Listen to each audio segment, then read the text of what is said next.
नमस्कार. सुप्रजाच्या सगळ्या पालक वर्गांना नमस्कार. मुलांचे छोटे छोटे प्रश्न जे पालक आम्हाला व्हॉट्सअपच्या ग्रुपमध्ये विचारतात त्याच्याबद्दल काही छोटे छोटे व्हिडिओ घेऊन आम्ही आमच्या युट्यूब चॅनलवर येत आहोत.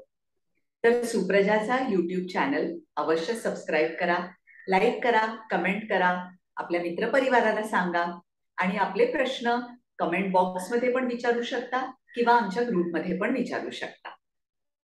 पहिला अतिशय महत्वाचा मुद्दा म्हणजे सिबलिंग रायव्हलरी. सिबलिंग रायव्हलरी म्हणजे एक मोठं मूल असताना जेव्हा तुम्हाला दुसरं मूल होतं तेव्हा त्या दोघांमध्ये नातेसंबंध कसे चांगले राहावे आणि कसे ते वाढवावेत ह्याच्याबद्दल थोडक्यात माहिती देते. आपल्याला दुसरं मूल होणार हे प्रत्येक आई बाबांना 9 महिने अगोदर तर माहितीच असतं. माझं तर म्हणणं आहे की जेव्हा तुम्ही दुसरं मूल प्लॅन करता तेव्हा मोठ्या मुलीला जे कोण तुमचं मूल असेल त्यांना एक कल्पना द्या की आपल्या घरी आता एक नवीन पाहुणा येणार, तुझ्यासाठी खेळणं येणार आणि त्यांची मानसिक तयारी अशी की त्यांची सुद्धा ही छोटीशी एक जबाबदारी आहे. आई स्वयंपाक करताना बाळाशी खेळायचं, बाळाला चांगली रीत लावायची, बाळ तोंडात बोटं घालायला लागलं की आईला सांगायला यायचं. अशा छोट्या छोट्या गोष्टींमधनं मुलांना ट्रेन करायचं. ह्याचे फायदे होतात दोन. समजा एक की तुम्ही अजून गरोदर बाई राहिलेली नाहीये आणि प्लॅन करताय, विचार करताय अजून की आपल्याला दुसरं मूल हवं की नाही, आणि तेव्हा अशा पद्धतीने जेव्हा आपण मुलांशी बोलतो तेव्हा मुलंच आपल्याला सांगतं ए आई नको मला दुसरं बाळ, मी आहे तसा किंवा मी आहे तशी बरी आहे.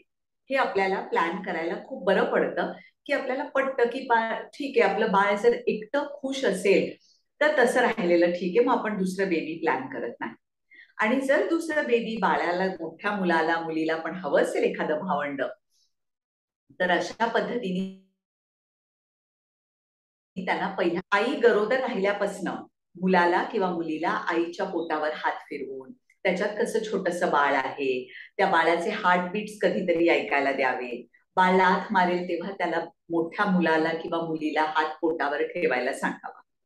एक मुख्य पथ्य पाळावं म्हणजे तुम्ही हॉस्पिटलमध्ये डिलिव्हरीला गेली आई की त्याच वेळी बाबांनी हे काम करायचं, कारण आई डिलिव्हरीमध्ये बिझी असणार. तर बाबांचं हे एक काम की त्या मोठ्या मुलीला किंवा मुलाला जे काही आवडतं अशी छानशी वस्तू घेऊन हॉस्पिटलमध्ये यायचं आणि ती तयार ठेवायची. जेव्हा मोठं भावंड छोट्या भावंडाला भेटायला येईल तेव्हा त्याच्या हातात द्यायचं की देवाकडनं येताना हे छोटं भावंड तुझ्यासाठी वस्तू घेऊन आले.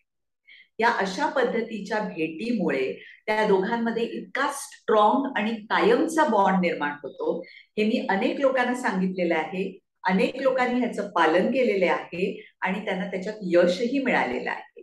त्यामुळे हे छोटे छोटे स्टेप्स तुम्ही करा आणि सिबलिंग रायव्हलरी होणारच नाही मुलांमध्ये. बॉन्डिंग त्या दोघांमध्ये तर होईलच, पण तुमच्या दोघांमध्ये आणि त्या दोन्ही मुलांमध्ये ऍज अ फॅमिली खूप सुंदर बॉन्डिंग होईल. प्रयत्न करून बघा आणि तुमचे जे काही अनुभव आहेत ते आम्हाला सुप्रजामध्ये अवश्य कळवा. नमस्कार.